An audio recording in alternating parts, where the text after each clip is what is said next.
I opened the door, and my heart stopped. Standing there was my sister. But that's impossible. I buried her 3 years ago. The agency said they were sending someone over at 2 p.m. I wasn't expecting much, just someone to help clean the house twice a week. My husband had been asking for months because work was getting too busy for both of us. I agreed without thinking much about it. Just another person coming into our lives temporarily, doing their job, then leaving. But when I opened that door, everything changed. Because the woman standing there had my sister's face. The same eyes. The same smile. Even the way she stood reminded me of Sarah. Let me back up a bit, so this makes sense. My sister Sarah died 3 years ago in a car accident. She was only 32. One moment she was here, texting me about getting coffee that weekend, and the next moment I was getting a call from the hospital. She didn't make it. The driver who hit her ran a red light, and my sister paid the price. Those first few months after losing her were the darkest time of my life. We grew up together, just the two of us. Our parents died when we were young, so we only had each other. She was my best friend, my only family really, until I met my husband David. Sarah and David got along great. They would joke around, and Sarah was always teasing him about something. She was there at my wedding, crying happy tears and telling me she was so glad I found someone who made me laugh. When she died, David held me while I cried for days. We both grieved her. The pain was heavy, like carrying rocks in your chest every single day. But life moves on, right? You have to keep going even when part of you wants to stop. So we did. We kept working, kept living, kept trying to be normal. But I never stopped missing her. I thought about Sarah every single day. I'd see something funny and want to send it to her, then remember I couldn't. I'd hear a song she loved and have to pull over because I couldn't see through the tears. Her birthday was the worst. And then the anniversary of the accident. Those days felt impossible to get through. I'd find myself looking at old photos on my phone at 3 in the morning, reading through our text messages, trying to hear her voice in my head before I forgot what it sounded like. The house felt empty without her energy. Sarah used to come over every Sunday for dinner.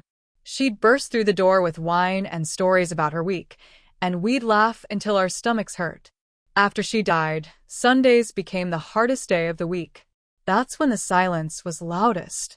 So when I opened that door and saw this woman who looked exactly like Sarah, I actually stumbled backwards. My hand gripped the door frame to steady myself. For just a second, just one crazy second, I thought maybe it had all been a nightmare. Maybe Sarah wasn't really gone. Maybe she was here, standing on my porch, about to tell me it was all some terrible mistake. "Hi, I'm Maria from Clean Home Services. Are you Mrs. Patterson?" she asked. Her voice was different. Maria had an accent, Spanish maybe, and her voice was softer than Sarah's.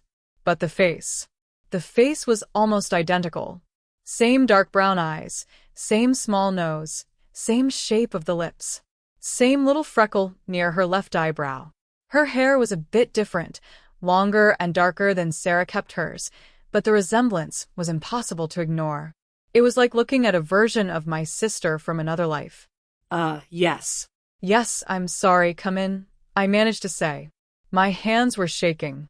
I shoved them in my pockets so she wouldn't see. David came around the corner and froze too. I saw his eyes go wide. He saw it too. This wasn't just me being crazy with grief. This woman genuinely looked like Sarah. Maria walked in, professional and kind, and started talking about the cleaning services, what rooms we needed help with, how often we wanted her to come. But I couldn't focus on anything she was saying. I just kept staring, which I know was rude, but I couldn't help it. David had to answer most of the questions because I was just standing there, barely breathing, trying not to cry. When Maria went to look at the kitchen and bathrooms to assess what needed to be done, David pulled me aside.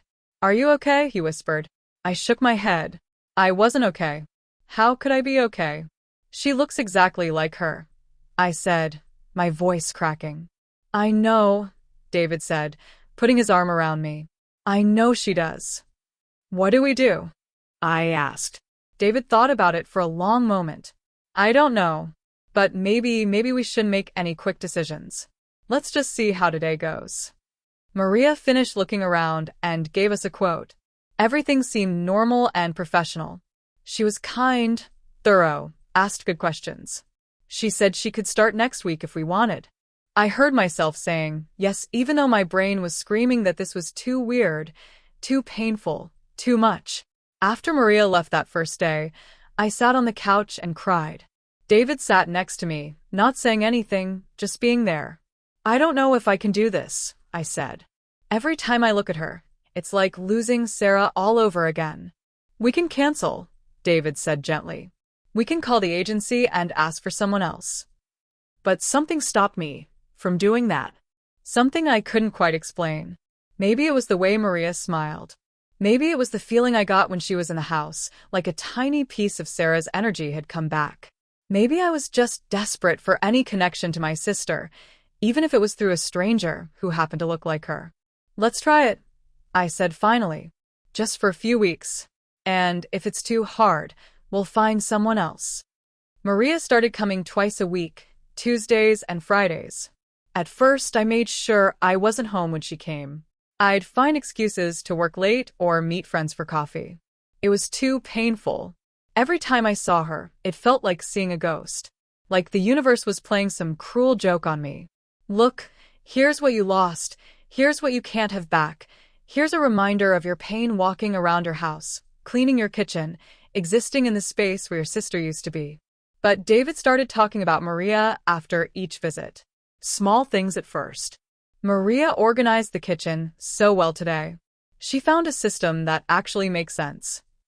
Maria asked about the photo on the mantle, the one of you and Sarah at the beach. Maria brought homemade cookies today. She said her grandmother's recipe. They're really good, you should try one.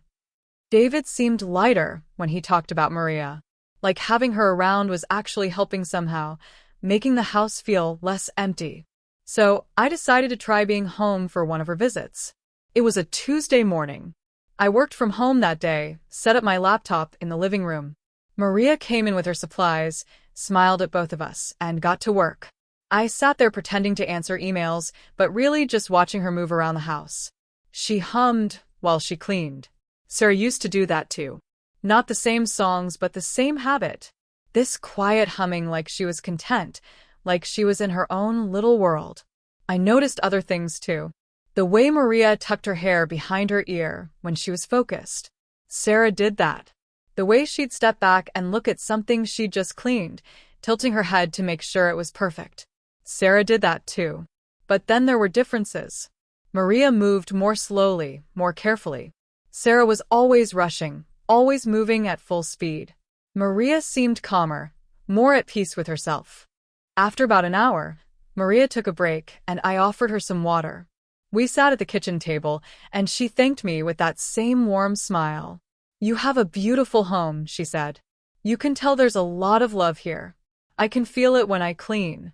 Some houses feel cold, empty, like the people living there are just existing. But this house feels like a home. Thank you, I said. Then, before I could stop myself, I asked, Maria, do you have any siblings? She smiled, but something sad crossed her face. Something I recognized because I'd seen it in my own mirror 1,000 times. I had a brother. He passed away 5 years ago. Back in my country, before I came here. My throat tightened. I'm sorry. Thank you. It's hard, losing someone like that. Someone who knew you your whole life. Someone who was there for everything. But I think he'd be happy I came here, that I'm building a life. He always wanted me to chase opportunities. He used to tell me I was meant for more than our small town. We talked for a while longer. She told me about her brother, how he was older and protected her growing up, how he taught her to ride a bike and helped her with homework, how he worked 2 jobs to save money for her to go to school, how he died suddenly, a heart attack at only 35, and how the world stopped making sense after that. I told her about Sarah, how we only had each other after our parents died in a house fire when I was 12 and she was 10. How Sarah was the brave one, the strong one, even though she was younger. How she held my hand at the funeral and told me we'd be okay, because we had each other. How she was right, we were okay because we had each other. How she helped me pick out my wedding dress and did my makeup on my wedding day because she knew exactly how I liked it. How much I missed her every single day. It felt good to talk about Sarah with someone new. David and I talked about her sometimes, but there was always this weight to it, this shared grief that made it hard. We'd both start crying and then feel guilty for making each other sad. With Maria, it was different. She understood loss but didn't carry the same heavy history with Sarah that David and I did. She could listen without the pain being too much. I know this might sound strange, Maria said carefully, but when you opened the door that first day, I could see it in your face. You looked at me like you'd seen a ghost. I felt my cheeks get hot. I'm sorry. That was rude of me. No, she said quickly. I understand. My brother, he had a friend who looked so much like him. After he died, I saw this friend at the market one day and I followed him for 3 blocks before I realized what I was doing. Grief makes us do things that don't make sense. You look like my sister, I said quietly. A lot like her. And I know that's probably weird to hear, but it's true. When I opened the door, for just a second, I thought. You thought she came back, Maria finished. I nodded, tears filling my eyes. I know that's crazy. It's not crazy, Maria said, reaching across the table to touch my hand. It's love. And love makes us hope for impossible things. After that day, I started being home more when Maria came. We talked during her breaks. She told me about her life, her family back home, why she came to this country. She left everything she knew to build a better life, to honor her brother's dream for her. She worked hard, sent money back to her mother, and was slowly saving to bring her mother here too.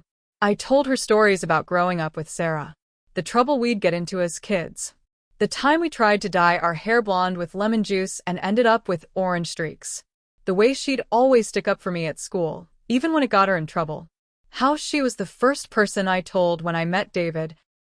The weeks turned into months, and Maria became more than just our housekeeper. She became a friend. But more than that, she became this unexpected source of healing. Not because she looked like Sarah, though that was part of it, but because she understood what it was like to lose someone who was your whole world. She knew that grief doesn't just go away. It changes shape, becomes something you carry with you, but it never fully leaves. One Friday, about 4 months after Maria started working for us, I came home early and found her in Sarah's old room. We'd kept it mostly the same, not as a shrine, but because we didn't know what else to do with it. Sarah's books were still on the shelf, her favorite blanket still folded on the chair. Maria was dusting the bookshelf, and she had pulled out one of Sarah's photo albums. I'm sorry, she said quickly when she saw me. I wasn't snooping. It fell when I was dusting, and I wanted to see her. The person I remind you of. I walked over and sat on the bed. It's okay. Come sit. Maria sat next to me, and I opened the album. There were pictures of Sarah and me through the years. Us as kids with our parents before the fire. Us as teenagers, awkward and trying too hard to look cool. Us as adults at my wedding, at her college graduation, at random Sunday dinners and birthday parties and ordinary moments that meant everything. She was beautiful, Maria said softly. And you can see how much she loved you. It's in every picture. The way she looks at you. We were everything to each other, I said. And then she was just gone. One random Tuesday gone. And I didn't get to say goodbye. I didn't get to tell her one more time how much she meant to me. Maria was quiet for a moment, then she said, Can I tell you something my grandmother told me after my brother died? I nodded. She said that the people we love never really leave us. They live in every lesson they taught us, every laugh we shared with them, every moment they changed us.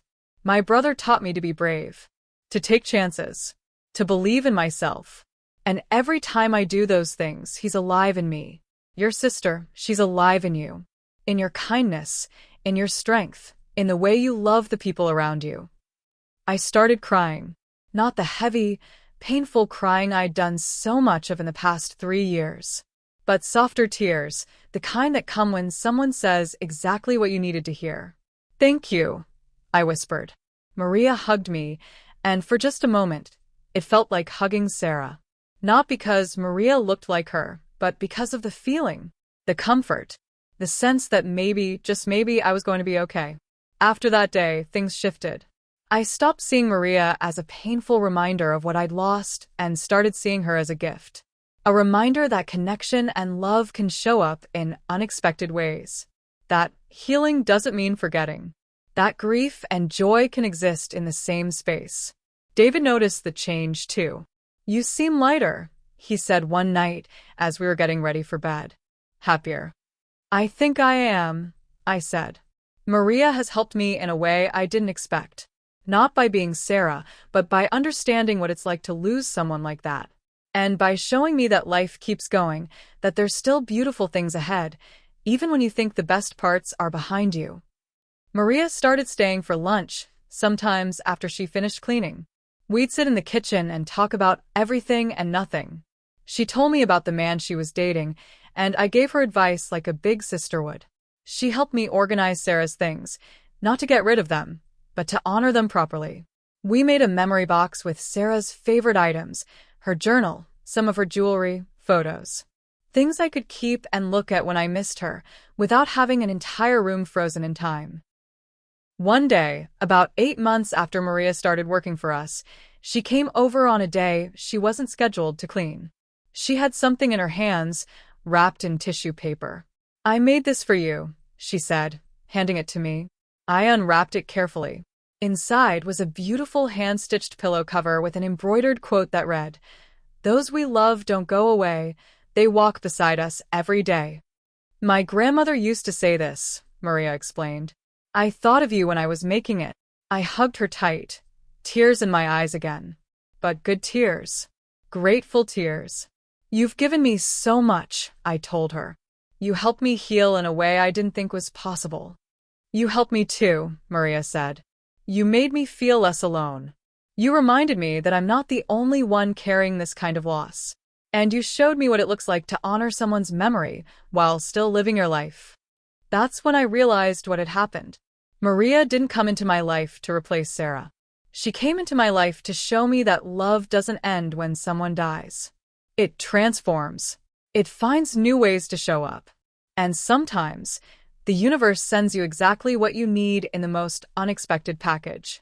About a year after Maria started working for us, something happened that changed everything. It was a Tuesday morning, one of her regular cleaning days. But when 2 p.m. came and went, Maria didn't show up. That wasn't like her. She was always on time, always called if she was going to be late. At 2:30, my phone rang. It was Maria, and I could tell immediately that something was wrong. She was crying. "I'm so sorry," she said through tears. "I can't come today. My mother, they called from back home. She's in the hospital. She had a stroke. They don't know if she's going to make it." My heart broke for her. "Maria, don't worry about work. What do you need? How can I help?" "I need to go home," she said. "I need to see her. But the flights are so expensive, and I've been saving to bring her here, but I don't have enough for the ticket, and I don't know what to do." "How much do you need?" I asked. "No, I can't ask you for money," Maria said quickly. "I just wanted to let you know I couldn't come today." I'm sorry. "Maria," I said firmly. "How much is the ticket?"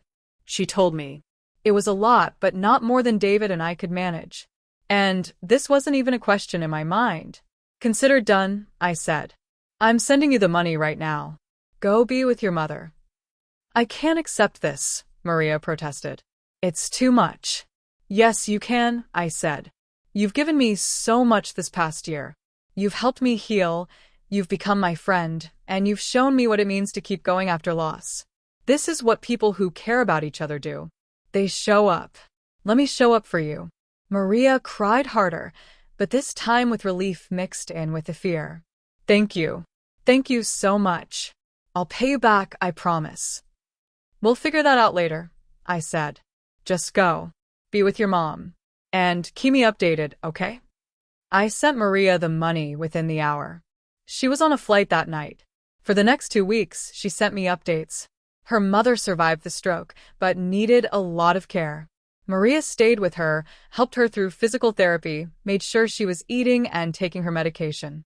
During those 2 weeks, I realized something. The house felt empty without Maria there. Not just because she wasn't cleaning, but because her presence had become part of our lives. She was family now. Not a replacement for Sarah, but her own important person in our world. When Maria finally came back, she looked tired but relieved. Her mother was going to be okay. We sat in the kitchen like we always did, drinking tea and talking. "I've been thinking," Maria said, "about what you did for me. And I realized that I haven't just been cleaning your house this past year. You've been healing my heart. You and David, you've been my family here. And I want you to know that means everything to me." "You're family to us too," I said, and I meant it completely. "There's something else," Maria said, looking nervous. "With the money I've saved, and with what the doctors said about my mother needing ongoing care, I've decided to bring her here. To live with me. And I know that might affect my schedule, and if you need to find someone else to help with the house, I understand." "We'll figure out the schedule," I said immediately. "But Maria, you're not going anywhere. We want you here. And I want to meet your mother. I want to be part of your life, not just your employer." Maria started crying again, and so did I. We hugged across the kitchen table, and it felt like something had come full circle. The grief that brought us together had transformed into real love, real friendship, real family. Sarah would have loved Maria. I knew that with complete certainty. She would have loved her kindness, her strength, her huge heart. And she would have been happy that I found someone who understood loss but didn't let it define them. Someone who showed me that life, after grief, can still be full and beautiful and worth living. 3 months later, Maria's mother arrived. Her name was Rosa, and she was lovely, warm and funny, and so proud of her daughter. We had a dinner to welcome her, and Rosa told stories about Maria as a child, about Maria's brother, about their life before coming here. It was beautiful and sad and perfect all at once. Rosa looked at the photos of Sarah on our walls and said something in Spanish to Maria. Maria translated. "She says your sister had kind eyes. She says she can tell she was a good person and that good people never really leave us. They become part of the air we breathe."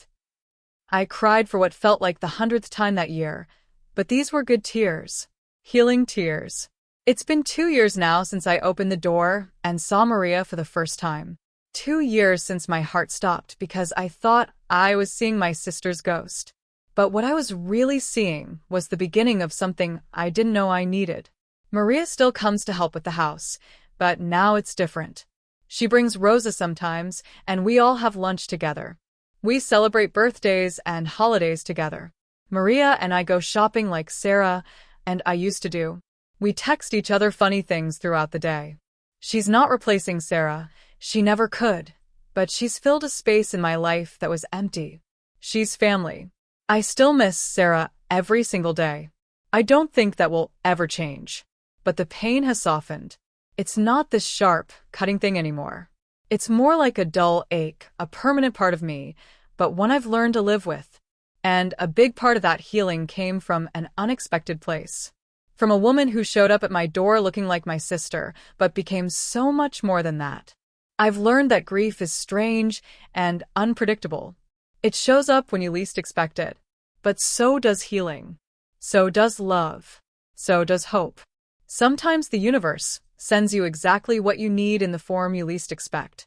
Sometimes it sends you a stranger who looks like someone you lost, and through them, you find a way forward. Maria taught me that it's okay to still be sad about Sarah. That grief and joy can live in the same heart. That you can honor someone's memory while still building new relationships and new happy memories. That life doesn't end when someone dies. It just changes shape. I think about that first day a lot. How I almost asked the agency to send someone else. How scared I was of the pain that seeing Maria might bring. I'm so glad I didn't make that call. I'm so glad I gave it a chance. Because what felt like the universe being cruel was actually the universe being kind. It was giving me exactly what I needed to heal, wrapped up in the most unexpected package. Sarah will always be my sister, my first best friend, the person who shaped who I am. But Maria is my friend now too. My chosen family. And I think Sarah would be really happy about that. I think she'd love knowing that I found someone who understands, someone who helped me carry the weight of grief until it became lighter. Life is weird sometimes. It takes things away that you can't imagine living without. But then, if you're lucky, if you stay open to it, life also gives you things you never knew you needed. People who show up at exactly the right time. Connections that heal you in ways you didn't know you needed healing. When I look at Maria now, I don't see Sarah anymore. I see Maria. I see her own beautiful, strong, kind person. Someone who survived her own loss and came out the other side still believing in good things. Someone who taught me that you can honor the past while still living in the present. Someone who became family not because she looked like family, but because she loved like family. And that's the real story here. Not that I found someone who looked like my sister, but that I found someone who helped me understand that love doesn't end, it just changes form. That grief is the price we pay for love, but it's worth it. That healing doesn't mean forgetting. It means learning to carry the loss while still moving forward. I still have hard days. Days when I miss Sarah so much it feels like I can't breathe. But now I have Maria to call. Someone who understands without needing explanation. Someone who reminds me that I'm not alone in this grief and that there's still so much good life ahead. The photo albums of Sarah are still on the shelf in her old room. But now there are new photos too. Pictures of Maria and Rosa at our house for Thanksgiving. Pictures of all of us at Maria's birthday dinner. Pictures of life continuing, evolving, growing around the loss but not forgetting it. I used to think that moving forward meant leaving Sarah behind. That healing meant the pain would go away. But I've learned that's not how it works. Sarah is still with me. She's in the way I love fiercely because life is short. She's in the way I show up for the people I care about because you never know when it might be the last time. She's in the way I open my door and my heart to Maria even when it hurt because Sarah taught me that love is always worth the risk. So, yeah, I hired a maid who looked exactly like my late sister. And it was painful and confusing and hard. But it was also the beginning of something beautiful. A friendship that healed me. A reminder that life keeps offering us chances to love and connect, even after loss. A lesson that sometimes the thing that scares you most is exactly what you need. If you're grieving someone, I want you to know that it's okay. It's okay to still be sad. It's okay to have hard days. It's okay to cry in the middle of the grocery store because you saw their favorite cereal. It's okay to talk about them, to keep their memory alive, to miss them forever. But I also want you to know that healing is possible. Not the kind where the pain goes away, but the kind where you learn to carry it while still living a full life. The kind where you stay open to new connections and new love, even when it's scary. Maria once told me that her grandmother used to say that every person who comes into your life is a teacher. Some teach you about love, some teach you about loss, some teach you about healing. Maria taught me all three. She taught me that you can survive losing someone you thought you couldn't live without. She taught me that new people can become family. She taught me that the human heart has an incredible capacity to hold both grief and joy at the same time. I don't know why Maria showed up looking so much like Sarah. Maybe it was just random chance. Maybe it was the universe's way of getting my attention, making sure I didn't miss this opportunity for healing. Maybe Sarah had something to do with it somehow, sending me someone who would understand. I don't know, and I don't think I need to know. What matters is that she showed up, and I let her in, and everything changed. These days, when I think about Sarah, I smile more than I cry. I remember the good times, the laughter, the love. I talk about her openly with Maria and David, and anyone who wants to listen. Her memory isn't locked away in a painful place anymore. It's part of my everyday life, woven into who I am, celebrated rather than hidden away. And I owe so much of that to Maria, to her kindness, her patience, her willingness to be herself, while I figured out how to see her as her own person rather than a ghost of my sister. She could have walked away when she realized how complicated her presence was for me. But she stayed. She showed up every Tuesday and Friday and slowly, gently helped me heal. Life is full of these strange, unexpected moments. The universe works in ways we can't predict or control. Sometimes it takes away the people we love most. But sometimes, if we're very lucky, It sends us exactly what we need to survive that loss. For me, that was Maria, a woman who looked like my sister, but taught me to see beyond the surface. A woman who became her own irreplaceable person in my life. A woman who helped me understand that grief and love are two sides of the same coin, and both are worth holding on to. So when I opened that door 2 years ago and saw my sister's face staring back at me, I thought it was the cruelest thing that could happen. But it turned out to be one of the greatest gifts I've ever received. Not because Maria replaced Sarah, but because she showed me that my heart was still capable of love, of connection, of healing. She showed me that life goes on, not in spite of loss, but with it. She showed me that I could carry Sarah with me while still moving forward. And that's what I do now. I carry Sarah in my heart every day. I tell stories about her. I live my life in a way that would make her proud. But I also love the people who are still here. I show up for Maria and Rosa and David and everyone in my life who matters. I don't take a single day for granted because Sarah taught me how fragile life is. The pain of losing Sarah will never fully go away, but neither will the love. And somehow, through meeting Maria, I learned that the love is stronger than the pain. The love is what lasts. The love is what heals. The love is what makes all of this worth it. If this story touched you, hit subscribe.